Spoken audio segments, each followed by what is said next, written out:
Hello and welcome to competition doctor. मेरा नाम है शुभम और संकल्प बैच की लगभग ये आज 7वीं 8वीं क्लास है। ग्रेविटेशन का पहला पार्ट हमने करवाया था। आज ग्रेविटेशन का दूसरा पार्ट है। ग्रेविटेशन और अन्य टॉपिक जो ग्रेविटी से संबंधित हैं, मुझे जो लगता है कि एग्जाम के लिए इंपॉर्टेंट है और आपको जानना जरूरी भी है, वो लेकर मैं दूसरा पार्ट बना रहा हूँ।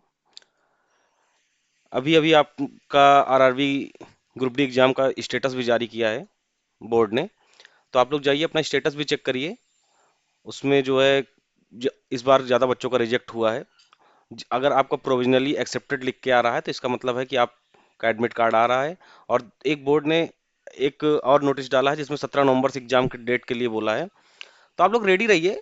कोर्ट अपना काम कर रही है, बोर्ड अपना काम कर रही है, तो हमको भी अपना काम करते रहना है, पढ़ते रहना है, ठीक है ना। अचानक से एग्जाम की डेट आ जाएगी तो बचेगा क्या हमारे हाथ में? सोचने को बचेगा, इसलिए है कि हम पढ़ते रहें, ठीक है ना। आज नहीं, कल नहीं, परसों जब भी एग्जाम होगा उस पे क्वेश्चन आएंगे, उनको करने के लिए आपको पढ़ना पड़ेगा, तो आपको पढ़ना है कुल मिला के, ठीक है ना। तो शुरू करते हैं। अब थोड़ी सी बात करते हैं आभासी वजन की, ठीक है ना। अपरेंट वेट, ये भी ग्रेविटी से ही संबंधित है। अपरेंट वेट क्या होता है? एग्जाम्पल समझते, पहले हम डिफिनीशन समझते हैं कि ऊपर और नीचे की गति के दौरान, जब ऊपर और नीचे आप गति करते हैं, जैसे लिफ्ट के अंदर आप गति कर रहे हैं, तो जो आपको वजन महसूस होता है वो आपके वास्तविक वजन के समान नहीं होता है, वो आपके रियल वजन के समान नहीं होता है। आभासी वजन शरीर का वह वजन है जो गुरुत्वाकर्षण और शरीर पर लगने वाले अन्य बाहरी बलों की क्रिया के कारण अर्जित होता है। आभासी वजन क्या है? जो गुरुत्वाकर्षण और शरीर पर लगने वाले अन्य बाहरी बलों के कारण आपको महसूस होता है, ठीक है। जैसे एक एग्जांपल ले लेते हैं, जैसे लिफ्ट है ना। अगर हम लिफ्ट के, एक लिफ्ट है, उस लिफ्ट के अंदर हम गए, तो अगर वो लिफ्ट एक समान गति से चल रही है, अच्छा कोई चीज समान गति से चल रही है, तो उसमें एक्सेलरेशन कितना होगा? ऐसा कोई एक्सेलरेशन नहीं होगा। एक्सेलरेशन क्या है? टाइम के साथ अगर वेग delta we upon delta T है ना, टाइम के साथ अगर वेग बदलता है तभी एक्सेलरेशन होता है, ठीक है। जब समान गति से चल रही है तो वेग ही नहीं चेंज हो रहा टाइम के साथ, तो उसमें एक्सेलरेशन जीरो हो जाएगा। एक बात, अगर लिफ्ट के अंदर कोई व्यक्ति खड़ा है तो वो पृथ्वी की तरफ एक जो है गुरुत्वाकर्षण बल लगाएगा, ठीक है। अच्छा, एक उसका मास मास होगा, मनुष्य है उसका मास होगा, क्योंकि ग्रेविटी लगाएगा तो उसका वेट क्या होगा? डब्ल्यू बराबर एम जी उसका वेट होता है, कह दो हाँ। उसमें कोई एक्सेलरेशन लगेगा नहीं, तो जो उसका अपरेंट वेट होगा वो एक्चुअल वेट के बराबर ही तो होगा। जो उसमें कोई जैसे हमने क्या कहा, जब अपरेंट वेट की बात करते हैं तो बाहरी, जो बाहरी फोर्स आप अपने ऊपर महसूस करते हैं वो अपरेंट वेट है। अच्छा, जब लिफ्ट ऊपर की ओर मान लो जा रही है, तो आप लिफ्ट और जो लिफ्ट की सतह और आपके बीच, जैसे आप खड़े हैं तो उसके बीच में एक प्रतिक्रिया आप महसूस करेंगे ना। आपको लगेगा कि लिफ्ट को हम दबा रहे हैं। जब लिफ्ट ऊपर को जा रही है तो आपको लगेगा हम नीचे की ओर बल लगा रहे हैं। तो जो नीचे की ओर आप बल लगा रहे हैं, जो आप ये महसूस कर रहे हैं, यही आभासी बल है, यही अपरेंट वेट है, यही आभासी, ठीक है ना। तो अब जब मान लीजिए लिफ्ट ऊपर को जा रही है तो आप डब्ल्यू बराबर एम जी तो नीचे को लगा रहे हैं ना, और एक्सेलरेशन किधर को लग रहा है? क्योंकि ऊपर को जा रही है तो एक्सेलरेशन ऊपर को लग रहा है ना। एक्सेलरेशन ऊपर को लग रहा है, मतलब त्वरण आप ऊपर की ओर लग रहा है, क्योंकि लिफ्ट ऊपर को बढ़ती है तो पहले बढ़ी तो धीरे धीरे गाड़ी फिर अचानक तेज हुई। अगर मान लो आप 50 मंजिला एक इमारत है उसमें आप जा रहे हैं, तो आप 3 फ्लोर 4 फ्लोर के बाद आप देखते हैं कि फिर एक गति एकदम शून्य सी हो जाती है ना। वो क्यों जाती है? पहले स्पीड बढ़ी घटी, तो टाइम के साथ वेग घटता बढ़ता है, तो वहां पे आप त्वरण महसूस करते हैं, वो एक अन्य बल भी लग रहा है। तो इसका एक फार्मूला जो है आता है कि डब्ल्यू अपरेंट बराबर M G plus M A क्यों? एक बाहरी फोर्स आप महसूस कर रहे हैं, ठीक है। तो एम को हमने निकाल लिया, तो जी प्लस ए, अगर ऊपर की ओर गति कर रही है लिफ्ट, तो फार्मूला निकल के आता है डब्ल्यू ए बराबर, मतलब डब्ल्यू अपरेंट बराबर एम जी प्लस ए, ब्रैकेट में है ये ना, यहाँ पे देखो आप। अच्छा, एक एग्जांपल ले लेते हैं। अगर व्यक्ति जो चढ़ा है उसका मास 50 किलोग्राम का है, और जो लिफ्ट की का एक्सेलरेशन है वो 2 मीटर पर सेकंड स्क्वायर से लिफ्ट अपनी स्पीड बढ़ाती है, उसका एक्सेलरेशन 2 मीटर पर सेकंड स्क्वायर का है। अगर कह दिया एग्जाम में कि आप डब्ल्यू अपरेंट निकाल लो, तो हम सीधे मास एम पुट कर देते हैं 50, जी हमको पता है 9.8 होता है। अगर ऑप्शन में आप जाइएगा, देखिएगा दूर दूर वैल्यू दी हुई है, तो आप जी 10 रख लीजिएगा, तो आपके लिए थोड़ा सा आसान हो जाएगा। जैसे यहाँ 50 है, इंटू किया, जी नीचे को ग्रेविटी लग रही 10 प्लस एक्सेलरेशन ऊपर को लग रहा है 2, कर दिया, 10 2 12, 12 पंचे 60, लगभग 600 न्यूटन अपरेंट वेट आप फील कर रहे हैं जब ऊपर जा रहा। अच्छा, एक बात जो आरआरबी के एग्जाम्स में ज्यादातर पूछी गई है, कई बार पूछी गई है, कि जब लिफ्ट ऊपर की ओर जा रही है तो आप थोड़ा भारी महसूस करेंगे, ऊपर को लिफ्ट जाएगी आप महसूस करेंगे कि आप भारी महसूस करेंगे, ठीक है। अगर यही लिफ्ट नीचे की ओर जाएगी तो आप हल्का महसूस करेंगे। क्यों? इसका भी कारण है, क्योंकि जो एक्सेलरेशन है ना, वो तुम्हारे भार की दिशा में ही लग रहा है।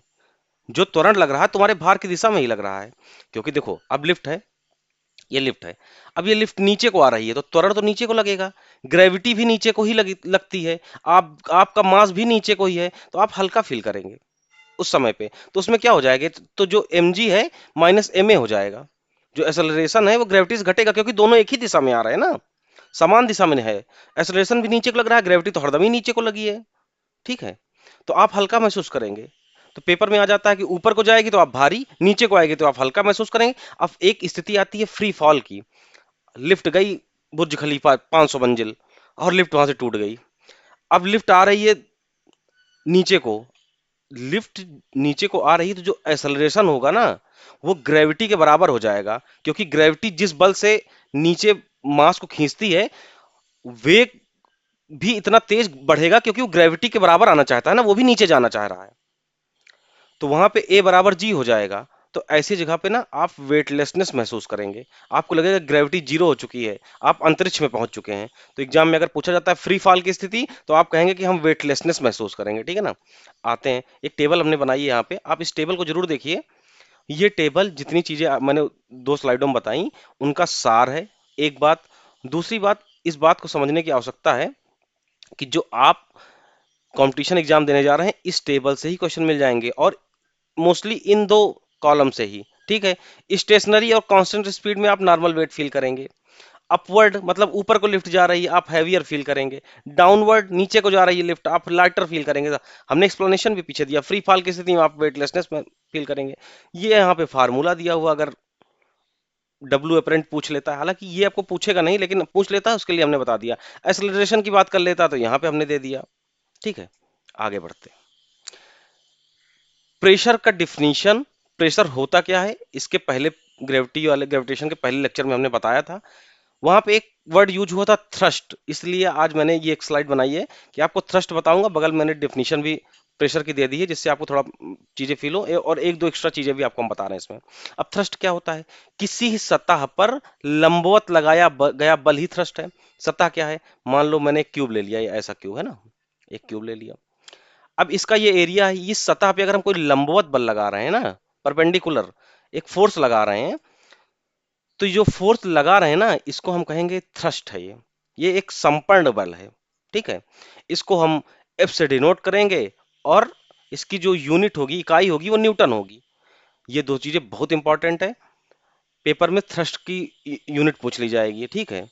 तो ठीक है, लंबवत दिशा में लगता है, मैंने बता दिया। अच्छा, एक बात है, इसको एग्जांपल समझना चाहें, कोई किताब है मेज पे रखी है, तो वो नीचे को एक बल लगा रही है ना, किताब नीचे को बल लगा रही, तभी तो वहां पे रुकी है भाई। जो किताब है वो नीचे को बल लगा रही है, मेज पे रखी हुई है, तो नीचे को जो बल लगा रही है वो थ्रस्ट है, संपर्ण बल ही है। अच्छा, दाब की बात करें तो दाब हमने बताया था आपको कल के उसमें, किसी सतह पर लगाया गया थ्रस्ट जो है, प्रति इकाई क्षेत्रफल को दाब कहते हैं, ठीक है। P बराबर F बाई ए हमने बताया था, जो ये F है ना, ये थ्रस्ट ही है, ये लंबवत बल ही है। इसमें दो चीजें हमने एक्स्ट्रा ऐड करी हैं, इसको आप देखिए, हो सकता है डायरेक्ट एग्जाम में से क्वेश्चन बन जाए। क्षेत्रफल छोटा तो दाब अधिक, क्षेत्रफल बड़ा तो दाब कम। अब कैसे समझेंगे, P बराबर F बाई ए है, ठीक है।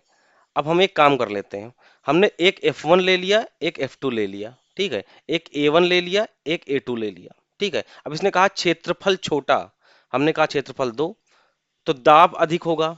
अब हमने फोर्स दोनों में बराबर 10 न्यूटन का लगाया, मान लो, न्यूटन कुछ भी लगा सकते हैं, और हमने कहा क्षेत्रफल बड़ा मतलब 5 कर दिया, और फोर्स वही 10 न्यूटन लग रहा है। अगर तो फोर्स हम 10 न्यूटन का लगा रहे हैं और एरिया 2 है, तो प्रेशर कितना हुआ, 5 हुआ। अगर फोर्स हम 10 न्यूटन का लगा रहे हैं, एरिया 5 है, तो प्रेशर कितना हुआ, 2 हुआ। कैसे, क्योंकि एरिया बड़ा तो प्रेशर कम, एरिया छोटा तो प्रेशर अधिक, ठीक है। यही बात हमने वहां ऊपर लिखी है। अब इसका बहुत अच्छा एग्जांपल है कि आप चाकू उठाते हैं, चाकू से किसी चीज को काटते हैं, जब तो उसमें क्या होता है, धार का क्षेत्रफल बहुत कम होता है तो दाब अधिक लगता है ना। जब धार जो है जहां से काटता है चाकू, उसका एरिया एकदम पतला सा होता है, इसलिए तो दाब अधिक लगता है, तुरंत कट जाता है। अगर चाकू चौड़ा कर दें तो चूंकि एरिया बड़ा हो गया, जब एरिया बड़ा होगा तो क्या होता है, प्रेशर कम लगता है ना। ये बहुत अच्छा एग्जाम्पल है, ये डायरेक्ट पेपर में पूछा जाए तो बता देना, ये प्रेशर का अच्छा एग्जाम्पल है ना। द्रव्य में दाब की बात करते हैं। द्रव्य में दाब क्या होता है, मान लीजिए एक बीकर लिया हमने, ठीक है, एक बीकर लिया, ये बीकर है। अब इसमें हमने भर दिया ढेर सारा द्रव्य, मतलब पानी भर लिया, लिक्विड, कोई सा लिक्विड, अल्कोहल भर दिया, कुछ भी भर दिया। हर बूंद चारों तरफ एक प्रेशर लगाएगी, हर बूंद, ठीक है, हर मॉलिक्यूल, हर अणु चारों तरफ प्रेशर लगाएगा। अच्छा, जो बीच में है वो पानी में चारों तरफ लगाएंगे, एक बल लगाएंगे, लेकिन जो किनारे पे हैं, जो किनारे पे हैं, ठीक है, वो दीवारों पे बल लगाएंगे। तभी तो, अगर किसी चीज में पानी भरा गया, अगर उसमें हल्का सा लीक है तो पानी तुरंत बाहर आने लगता है, क्योंकि वो बाहर के लिए फोर्स लगा, जहां भी अणु है वो चारों तरफ फोर्स लगा रहे हैं, ठीक है ना। इसको कहते हैं द्रव्य में दाब, ठीक है। द्रव्य में किसी बिंदु पर दाब ज्ञात करने के लिए एक फार्मूला होता है, उसको कहते हैं P बराबर रो जी एच या एच रो जी। अच्छा, P क्या है यहाँ पे, द्रव्य में दाब है। H क्या है, H क्या है, द्रव्य की ऊंचाई है।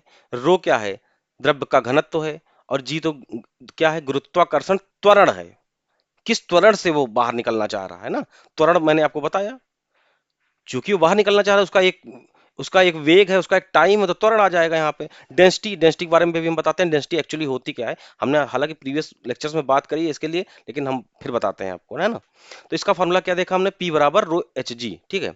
अच्छा, उदाहरण ले लेते हैं, कि एग्जांपल लेते हैं जिससे आपको अच्छे से समझ में आएगा, ठीक है। एक जल स्तंभ है, जल स्तंभ मतलब एक ऐसा कॉलम है जिसमें जल भरा हुआ है। अब इसकी हाइट जो है कोई 2 मीटर की है, कह दो हाँ।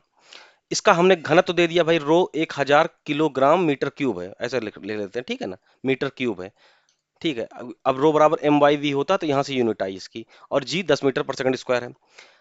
अगर इसका प्रेशर निकाला जाए तो हम सीधे से क्या करते हैं, एच रो और जी इसका फॉर्मूला जानते हैं, हमने एच की वैल्यू रख दी, हमने रो की वैल्यू रख दी, हमने जी की वैल्यू रख दी जो कि 10 है, ठीक है। तो हमको जो भी आंसर मिला वो पास्कल में, क्योंकि हमने बताया दाब को हम पास्कल में मापते हैं, सीधे पूछा जाता है, ठीक है। अब ये हाइड्रोलिक मशीन वाला है एग्जाम्पल, ये पास्कलाइन ने एक फार्मूला दिया, तो वहां हम इसको बहुत अच्छे से समझाएंगे, इसलिए यहाँ पे इसको हम छोड़ रहे हैं। अभी आगे हम आपको बहुत अच्छे से इस चीज को समझाते हैं, ठीक है ना। थोड़ी बात घनत्व की कर लेते हैं। घनत्व क्या होता है, घनत्व क्या है, जैसे हमने एक फुटबॉल लिया, ठीक है, दिखने में सेम है, एरिया सेम है, और एक हमने लोहे की बॉल ली, ठीक है। अब बात करते हैं घनत्व क्या है। यह है फुटबॉल अपनी। अब घनत्व किसका ज्यादा होगा, एक आप गेस करिए, ठीक है ना। तो आप सब भाई, हर आदमी का घनत्व तो भाई लोहे का ज्यादा है। क्यों ज्यादा है, क्योंकि प्रति इकाई आयतन में पदार्थ की मात्रा ज्यादा है। प्रति इकाई आयतन क्या होता है, अगर इतने इतने की बात करें, ये आयतन क्या वॉल्यूम क्या होता है, वॉल्यूम क्या होता है, जैसे मान लीजिए ये है तो इसका वॉल्यूम क्या होगा, लंबाई गुणे चौड़ाई गुणे ऊंचाई, तो उसका वॉल्यूम निकल आया। अब उसके प्रति इकाई आयतन में जितनी पदार्थ की मात्रा होगी उसका उतना अधिक घनत्व होगा। तो लोहे की प्रति इकाई मात्रा में पदार्थ की मात्रा ज्यादा है ना प्रति इकाई आयतन में, तो लोहा वजन होगा, उसका मास ज्यादा होगा, जिसका मास ज्यादा होगा उसका घनत्व ज्यादा होगा, क्योंकि रो बराबर एम बाई वी होता है। क्योंकि वॉल्यूम दोनों का सेम है, मास पे सब कुछ डिपेंड कर रहा है अभी, ठीक है। कितनी मात्रा का पदार्थ किसी दिए गए आयतन में भरा है, वही उसका डेंसिटी है, सिंपल भाषा में। अच्छा, जल का घनत्व तो सबको पता है, 1 ग्राम पर सेंटीमीटर क्यूब होता है जल का, सबको पता है, ये बहुत इंपॉर्टेंट चीज भी, इसको याद भी कर लो, जिसको नहीं पता है रो डब्ल्यू याद कर लो। अच्छा, तेल का घनत्व तो क्या होता है, 0.9 ग्राम पर सेंटीमीटर क्यूब होता है। इसीलिए कभी भी आप तेल की बूंद जल के ऊपर डालिएगा तो तैरती रहेगी, क्योंकि उसका घनत्व तो कम है, वो हल्की है, तो ऊपर तैरती रहेगी। लेकिन अगर लोहे का घनत्व तो देखेंगे तो 7.8 ग्राम पर सेंटीमीटर क्यूब होता है, लोहा भारी होता है, ठीक है। लकड़ी 0.8 है उसका, तो लकड़ी पानी पे तैरेगी, लोहा डालोगे तुरंत ही डूब के अंदर चला जाएगा, ठीक है। अब इसके बारे में भी क्यों डूब जाता है, इसके बारे में उत्प्लावन बल के बारे में बात कर लेते हैं। अच्छा, उत्प्लावन बल क्या होता है, उत्प्लावन बल या उत्प्रेरक बल या बयानसी फोर्स जिसको कहते हैं, होता क्या है। अच्छा, होता यह है, एक पहले उदाहरण समझते हैं सिंपल भाषा में। पानी की एक बाल्टी उठाइए सब लोग, और कभी आपने सबने ट्राई करा होगा, आप लोटा लेते हैं या जग लेते हैं जिससे भी आप नहाते हैं, उसको उल्टा करिए और उसको डुबा दीजिए अंदर, तो उसी फोर्स से वो वापस आ जाता है, ठीक है ना। जिस फोर्स से हमने डुबाया वो ऊपर तेजी से आ जाता है, वापस आता है, ठीक है। तो हरदम याद रखना कि जो ऊपर की ऊर्ध्वाधर दिशा में एक बल लग रहा है ना, वो बायंसी फोर्स है, वो उत्प्रेरक बल या उत्प्लावन बल उसको कहते हैं।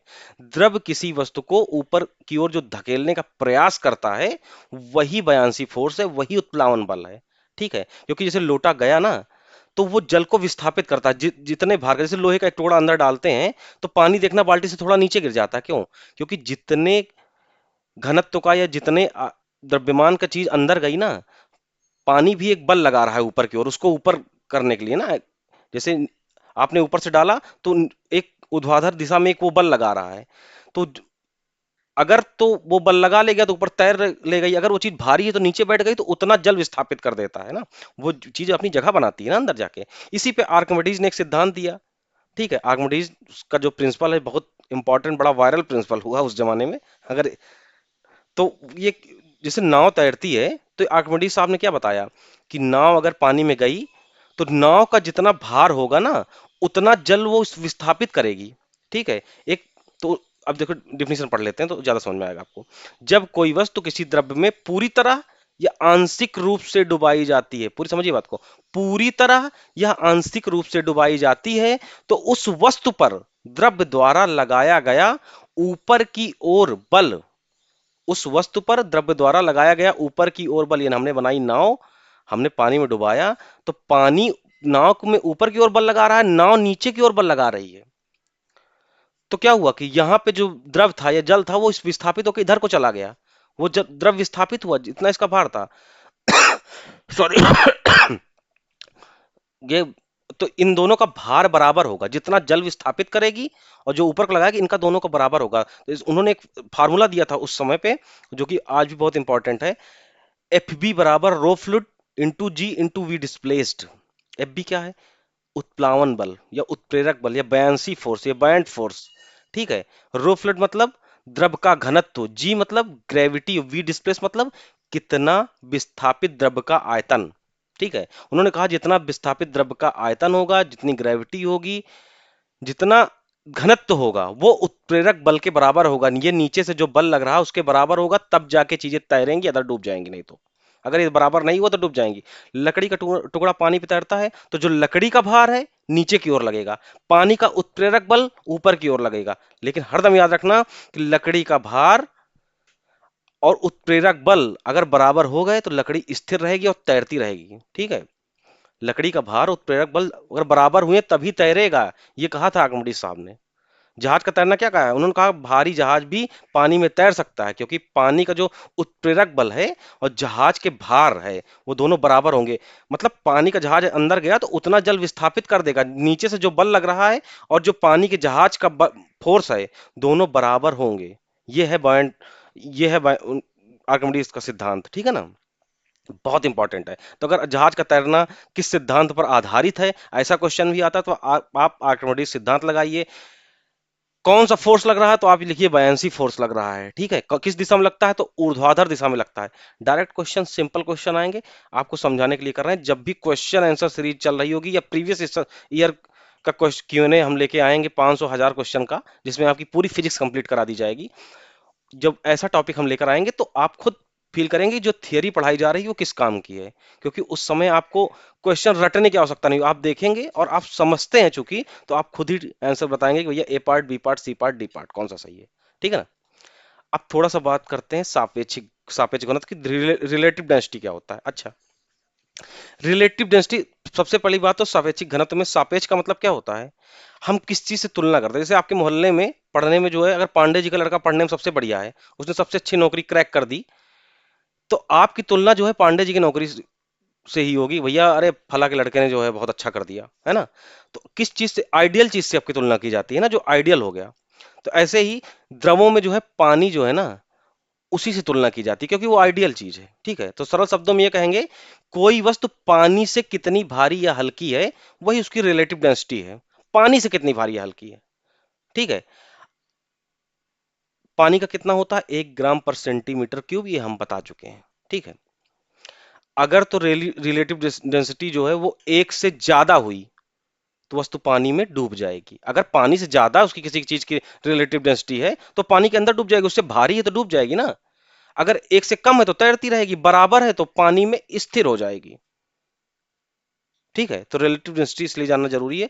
अगर तो एक से अधिक, एग्जाम में आ गया, किसी वस्तु की रिलेटिव डेंसिटी एक से अधिक है तो वह पानी में डूब जाएगी। एक से अधिक है मतलब जल से भारी, डूब जाएगी, जल से हल्की तो तैरेगी, और बराबर तो स्थिर रहेगी। ठीक है, इसके हमने एक दो एग्जांपल भी दिए हैं, जैसे तेल और पानी का एग्जांपल, उसका 0.9 है तेल का, तो भैया पानी तैरेगा, वो एक से कम है। ठीक है, अगर लोहे की 7.8 हमने बताया था पीछे, तो भैया लोहा डूबेगा डूबेगा, है ना। अब बात करते हैं पास्कल के नियम पर। पास्कल का नियम बहुत इंपॉर्टेंट है, पेपर में पूछा जाता है, और दैनिक जीवन में भी इसके बहुत से उदाहरण हैं जो आपको हम बताएंगे अभी, है ना। अब पास्कल का लॉ कहता क्या है? ये कहता है कि यदि किसी बंद द्रव्य पर कोई बाहरी दबाव लगाया जाए तो वह दबाव द्रव्य के हर हिस्से में समान रूप से फैल जाता है। अच्छा, पास्कल साहब ने ये कहा, तो उससे बना हुआ एक उपकरण है जिससे कार हम लिफ्ट करते हैं, हाइड्रोलिक जैक जिसको हम लोग कहते हैं। अब हाइड्रोलिक जैक कैसे होता है? हाइड्रोलिक जैक में क्या होता है, यहाँ पे एक लिक्विड भरा गया, ठीक है, जिसका एरिया बहुत कम है। ठीक है, और ये जैक जो होता है, इस पे हल्का फोर्स लगाते हैं, वो ज्यादा फोर्स उधर लगाता है। हमने हल्का बल प्रयोग किया, हम पैर से दबाते हैं, ठीक है, कंप्रेस करते हैं, उसमें एक प्रेशर क्रिएट करते हैं, ठीक है, और वो पूरी कार उठा दे रहा है। आप सोच लीजिए कितना फोर्स, क्योंकि इसने कहा था ना कि किसी बंद द्रव्य में अगर कोई बाहरी दबाव लगाया जाता है, मान लीजिए यहाँ पे P1 प्रेशर लगाया गया, तो इसके हर बिंदु पे लगाया गया, तो ये कह रहा कि वह दबाव द्रव्य के हर हिस्से में समान रूप से फैलेगा। तो यहाँ यहाँ यहाँ यहाँ यहाँ यहाँ यहाँ तो फैलेगा ही। अगर एरिया बड़ा हो गया तब भी वो हर समान हिस्से में फैलेगा। तो P बराबर कितना होता है, F बाई ए होगा, F बाई ए होगा ना। तो हर पर्टिकुलर हिस्से पे वो समान रूप से प्रेशर फैलेगा। तो प्रेशर ज्यादा फैलेगा तो ज्यादा बड़ा एरिया तो ज्यादा फोर्स लगेगा, तभी तो कार को उठा देता है। आप हल्के पैर से करते हैं, इधर कार उठती रहती है। कैसे उठती रहती है? क्योंकि आपने प्रेशर लगाया, क्योंकि वो एक कॉम्पैक्ट उसमें बंद द्रव्य है, तो हर बिंदु पे प्रेशर समान होगा। तो अगर आगे जाके लिक्विड ज्यादा भी हो गया लेकिन प्रेशर वो समान ही रूप से हर जगह फैलाएगा ना, क्योंकि हमने पहले भी बताया था कि कोई भी द्रव्य है ना तो अपने चारों तरफ फैलाता रहता है। प्रेशर है या चारों ओर जो भी है वो फैलाता रहता है, क्रिया प्रतिक्रिया करता रहता है ना, तो तो एरिया बड़ा हुआ तो फोर्स भी ज्यादा होगा। यहाँ एरिया कम है, यहाँ फोर्स कम लगा रहे हैं आप। ये ऐसे समझ लीजिए आप, P बराबर F बाई ए होता है ना। यहाँ पे कम एरिया कम फोर्स, यहाँ पे ज्यादा एरिया ज्यादा फोर्स। ठीक है, अब एक एग्जांपल समझ लेते हैं। जैसे ये एरिया मान लीजिए, हमने कहा कि भाई P बराबर F बाई ए होता है, तुमने कहा ठीक है। अब हाइड्रोलिक सिद्धांत में क्या होता है, अब यहाँ देखो, हाइड्रोलिक मशीन में बड़े बल को पैदा करने के लिए हम क्या करते हैं, अब छोटा एरिया है, मान लीजिए एरिया ये A1 एरिया है, इस पे हम F1 बल लगा रहे हैं, तो ये A2 एरिया में F2 बल में कन्वर्ट हो जाएगा। एक एक एग्जांपल लेते हैं, उससे आपको अच्छा समझ में, जैसे हाइड्रोलिक प्रेस का ही है। एक कोई छोटा पिस्टन है जिसपे हम 100 न्यूटन का बल लगा रहे हैं। ठीक है, अब छोटा पिस्टन है, हमने कहा P बराबर F बाई ए होता है। अब छोटा पिस्टन को हम कह दिया F1 अपान A1 कर दिया। ठीक है, छोटा पिस्टन पे हमने कहा कि 100 न्यूटन का बल लगा रहे हैं, F1 बराबर 100 न्यूटन कर दिया। छोटे पिस्टन का क्षेत्रफल हमने कह दिया भाई 0.01 मीटर स्क्वायर इसका क्षेत्रफल है। और बड़े पिस्टन का क्षेत्रफल हमने कहा भाई ये 1 मीटर स्क्वायर का क्षेत्रफल है। ठीक है, A2 बता दिया। अब हमको पता क्या करना है कि कितना बल उधर लगेगा, मतलब इधर पैर से हमने दबाया तो कार को उठाने के लिए कितना बल लगेगा। इसके लिए हमने क्या किया, चूंकि हमने कहा कि प्रेशर दोनों तरफ समान होता है तो P1 बराबर P2 हो गया, तो F1 अपान A1 बराबर F2 अपान A2 हो गया। ठीक है, ये P1 बराबर P2 क्यों हुआ, समझ में आ रहा है ना, क्योंकि प्रेशर हर बिंदु पर समान होगा। तो इधर P1 है, अगर उधर P2 प्रेशर आ रहा है तो दोनों बराबर ही होंगे। अब हमने यहाँ F1 की वैल्यू रखी, यहाँ A1 की रखी। F1 क्या है, 100 न्यूटन है। A1 क्या है, 0.01 है। ठीक है, F2 क्या है, निकालना है। A2 क्या है, 1 है। इसको हमने क्रॉस मल्टीप्लिकेशन किया, ये दो जीरो हटाया, तो एक चीज समझ में आ गई कि लगभग 10,000 न्यूटन का बल हमको मिलेगा। हम लगाए हैं मात्र 100 न्यूटन का, हमने पैर से दबाया और उधर 10,000 न्यूटन में कन्वर्ट कर दिया। ये है पास्कल का लॉ। ठीक है, ये एकदम जादुई टाइप की चीज आई थी मार्केट में, और इसने जो है हाइड्रोलिक सिस्टम, इससे हाइड्रोलिक सिस्टम मार्केट में आया, और जो कि एक बहुत ही अमूल चूल चीज थी और बड़ा मजेदार जो है इन्वेंशन था ये। ठीक है ना। आपने गांव में ट्रैक्टर प्रेशर ट्राली देखी होंगी, तो उसमें देखा होगा कि पहले पिस्टन छोटा होता है, फिर बड़ा पिस्टन होता है। तो छोटे पिस्टन से हम कम प्रेशर, मतलब फोर्स कम एरिया पे करते हैं। चूंकि एक कॉम्पैक्ट सिस्टम होता है, तो वो बदले में हमें ज्यादा फोर्स देता है। एरिया चूंकि बड़ा होता है तो ज्यादा फोर्स देता है, क्योंकि जो प्रेशर है वो हर बिंदु पे समान होता है। एरिया बढ़ता जाएगा, प्रेशर बढ़ता जाएगा। ठीक है, इसके लिए हमें कॉम्पैक्ट सिस्टम चाहिए, हरदम याद रखना इस चीज को।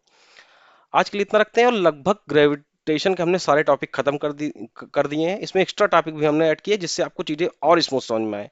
ठीक है, आप ऐसे ही हमसे जुड़े रहिए, ठीक है ना। फिजिक्स हम लोग जल्दी नेक्स्ट वीक तक फिजिक्स कंप्लीट हो जाएगी, उसके बाद हम Q&A सीरीज लेके आएंगे, जिसमें क्वेश्चन आंसर ढेर सारे करवाएंगे। प्रीवियस ईयर क्वेश्चन आंसर होंगे सारे वो, ठीक है। और आज या कल से, हो सकता है कल मॉर्निंग से, जो है इसी उस पे एक हम क्वांट, या जिसको आप ये कह सकते हैं कि मैथ्स के लिए बैच लेके आ रहे हैं। ठीक है, जिसमें सबसे पहला टॉपिक हम स्पीड मैथ्स का कर रहे होंगे। ठीक है, स्पीड मैथ्स का कर रहे होंगे, जिससे अगर आपकी कैलकुलेशन, जिसमें हम पहले आपको कैलकुलेशन सिंप्लीफिकेशन की चीजें सिखाएंगे, जिसमें भी रेलवे में आपको सिंप्लीफिकेशन के डायरेक्ट क्वेश्चन देखने को मिलेंगे। आपको हम तेज कैलकुलेशन सिखाएंगे, जिससे ये होगा कि आप जब भी जहां भी चीजें कर रहे होंगे, बहुत फास्ट कर रहे होंगे, आपका टाइम बचाएगा, तो आप जिन क्वेश्चन पर ज्यादा समय देना है उस पर समय दे पाएंगे। ठीक है ना। तो चैनल को लाइक करिए, शेयर करिए, सब्सक्राइब करिए, उन लोगों तक पहुंचाइए जिसकी इसको जरूरत है। ठीक है, सबसे एक रिक्वेस्ट है। ठीक है, ओके, थैंक यू।